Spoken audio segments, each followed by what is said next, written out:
SuperTalk Mississippi Media production. They say that baseball is the national pastime. It is definitely Starkville's pastime, and that, no man knows that better than my guest right now, Coach Chris Lemonis, Mississippi State Baseball. Before we begin the interview, I have a heartfelt apology to offer you. As a San Francisco Giants fan, I apologize. I know you were one round away from getting Dakota Jordan back on campus for another year, and my team swiped him up. I'm glad that he's a Giant, but my apologies. You know, I think I would have rather seen him in maroon and white for one more year. Well, we tried. We had him out there. It's funny. There was a picture of him running the Golden Gate Bridge this week. He was out there with, draft kids, and he is the worst long-distance runner you'll ever find. So everybody on the team is giving him a hard time, and he showed back up in here this week. He's been working out with us, but I'm happy for him, man. $2 million and one of the top players in the country. I mean, that's, well-deserved. So he's gone, but you do return Hunter Hines, and that's a guy that I think if we had done this interview a year ago, nobody would have predicted Hunter Hines would have been back for another year in Starkville. They would have thought he'd be on to the major leagues as well. You get him back. I asked you once before about production versus leadership, which is more difficult to replace. Which are you happier to have back, Hunter Hines' production or Hunter Hines' leadership? Well, I don't want to knock his leadership, but I sat him down when he got back here. And hey, man, you worry about you and be a great teammate, but you don't have to stand on the top step and lead this program. I can do that. I just want you to swing at better pitches, and so that draft year, even for Dakota, it's a lot of pressure on these guys. And so I think he has been wonderful this fall, like in terms of, man, he's put on like 20 pounds. He looks great. He's been, attitude's great, working his tail off.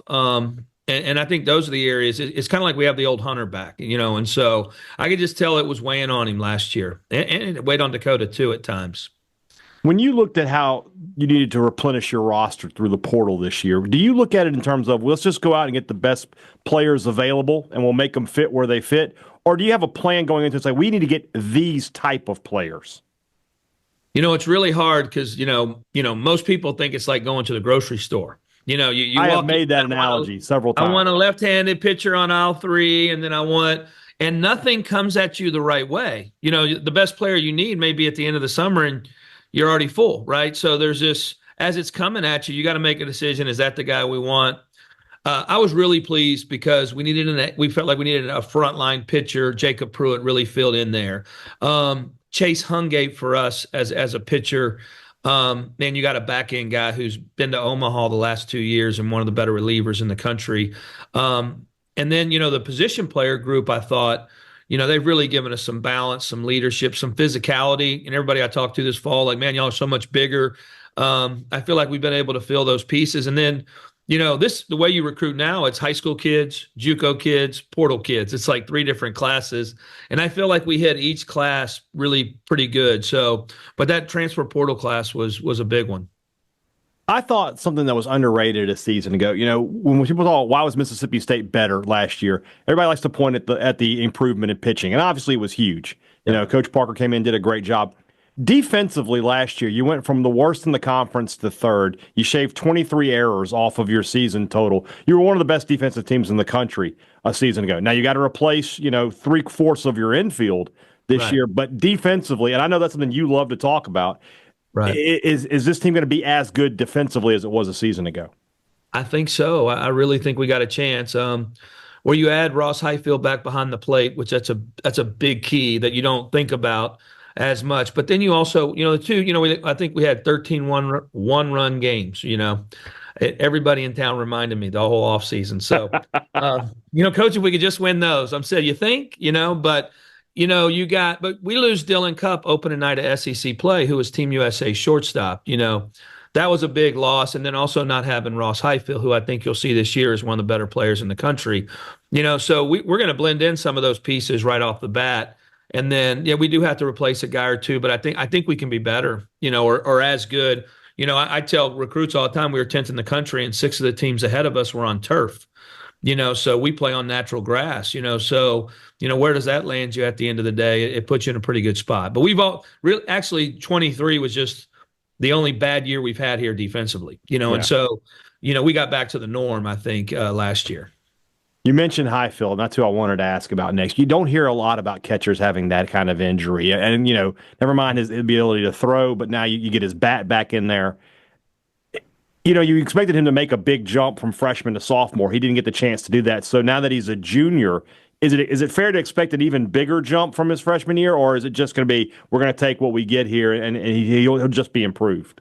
I just think you're going to get that good. I always think their biggest jump is freshman to sophomore year, and so that's what it's going to fill out. Maybe it's a little bigger, but he had a really good fall. And what people don't realize about Ross, it's crazy power, but he runs like Dakota, and so he's my best base. I like all fall. I'm like, he'll slide head first, and I'm like, Ross, no, you have to slide feet first. Like Ross, slow down. Like it's.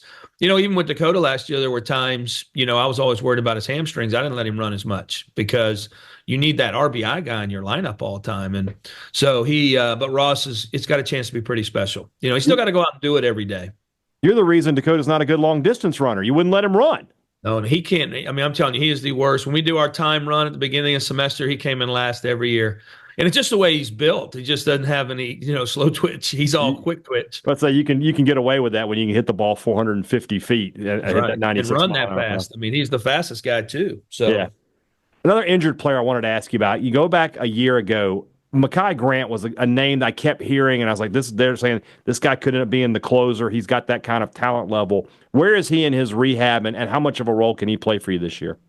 So right now he's facing live he's like 2 innings a week, right? Mm-hmm. And so we're off the field, but Monday he threw. So he's simulated, he's throwing, it's, mid-90s with that good slider. He's still trying to get the slider back to where it was pre-injury, but he's still, 2.5 months out. But, thing about Mekhi when he showed up, it was just a young kid throwing, and now you're seeing a guy who kind of understands it.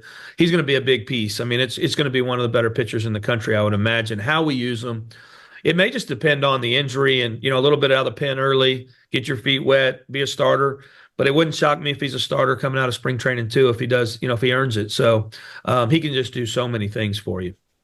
So I want you to, I know you're not big on the comps, neither am I, but let's do it anyway. Who is this year's Kyle Stephen? A newcomer? It doesn't have to be a pitcher, but a newcomer that has a massive year for you. And then who is this year's Tyson Harden, a player from last year's team that takes a big step forward?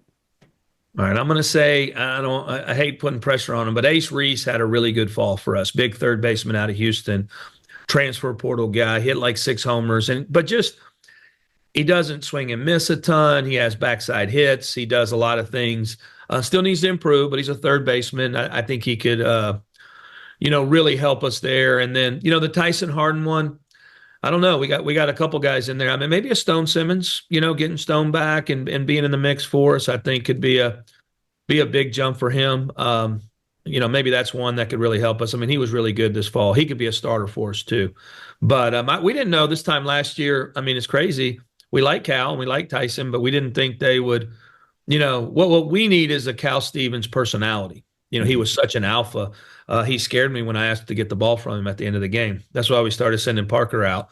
But he was such a tough. He's what made Parker was a huge deal, right? But his mentality, him and Durangelo kind of linked up in there, and that made for, that really helped Durangelo grow up a little bit too. Just so many new faces on the pitching staff, but one guy that everybody knows is Pico Khan. And, we saw him last year towards the end of the season become a more reliable starter. You saw him in postseason play, and I thought he looked really good. Is he a guy that you can put into that rotation this year? Is he going to be a bullpen guy? What's his role going to be? Well, he should be he should be a rotation guy. That's what he is. That last outing in Virginia, that's what we have to try to duplicate, to get his velo to a point. He had a chance to sign, in like the 3rd round for real money, but really felt like if he came back for another year, he could improve with Parker. And there is that piece of honing those mechanics and everything else. So, I would be shocked if he wasn't in the weekend rotation. So I want to ask you a kind of a big picture baseball question. When you look at the pros now, it feels like it's strikeout or home run. And there's the days of, having a bunch of singles hitters and things like that. It's gone. I don't see that as much in college baseball. You still have guys whose role is to, a guy like Bryce Chance is not a big power guy, but you can put him up there and he can deliver the big hit. Do you see college baseball kind of staying in that more traditional, how we view baseball from the old days, or is there a movement to try to go to more of this, power or strikeout kind of situation? Well, I mean, you're fighting it all the time, I think. I mean, I think that's one of the things we look back last year, and we had so many strikeouts in the 3 or 4 hole. That was concerning. And we had production, but it was just a lot of strikeouts. The way they're training pitchers, that's one of the hard things. I mean, you're looking up, and there's more mid-90 guys in our league right now than there's ever been, but we're trying to keep it. There was a big article that came out with the Dodgers, and Dodgers Yankees there, and it just talked about all the different ways the Dodgers were better than the Yankees. And it was the small things. It was the base running. It was the leads. It was that type of stuff. So I think you're trying to, at some point in the season, you got to win a game 3-2, for every great team. And if you're just a bad defensive team that hits homers and strikes people out, it will get you at some point in time. I would appreciate it if you would not give the Dodgers any kind of praise of any sort. Just being the West Coast, you can only. I can't stand the Dodgers. No, I'm a Giants fan. That's the Ole Miss of MLB for me. There you go. All right. Well, their catcher Will Smith played for me at Louisville, so that's okay. I cheer for players, so I'll just link in and. I'll let you have that. I'll let you have that. I want to preface this. I'm not saying your schedule's easy. I'm not saying your schedule's easy because I know you. It's the SEC. It's never easy. No Tennessee, no Arkansas, no Vanderbilt on this year's schedule for you. Your first 2 series are kind of cool. You're the first team to play Texas in SEC play. Then you'll go to Oklahoma. I assume that's their first home series. When you look at this schedule, is this a schedule that you've put together? You feel like, okay, RPI wise, we're going to be there at the end in terms of the hosting discussion? I do. I mean, that's the big piece. And what people don't, you just have to win what you're supposed to win. Last year we started out with the first 2 weeks and the injuries, and we didn't play well, and that's what got us. And we really, to be honest with you, we should have hosted. I had 3 or 4 people off that committee call me when it's over. I'm sorry. That doesn't do me a lot of good. But it was one of those things where, but you have to take care of your non-conference at home. You can't lose the teams you're supposed to beat.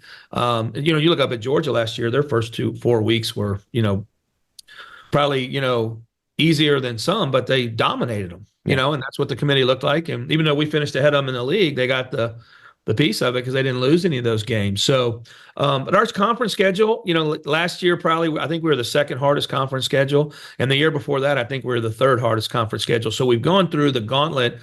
But like you said, we open with Texas, Oklahoma, and LSU, 2 of them on the road. That doesn't feel real easy. No. So like that's what I said. I said it's not easy. There's no easy in this league. It cracks me up all the time. Somebody, we always like, hey, we played 6 of the top 10.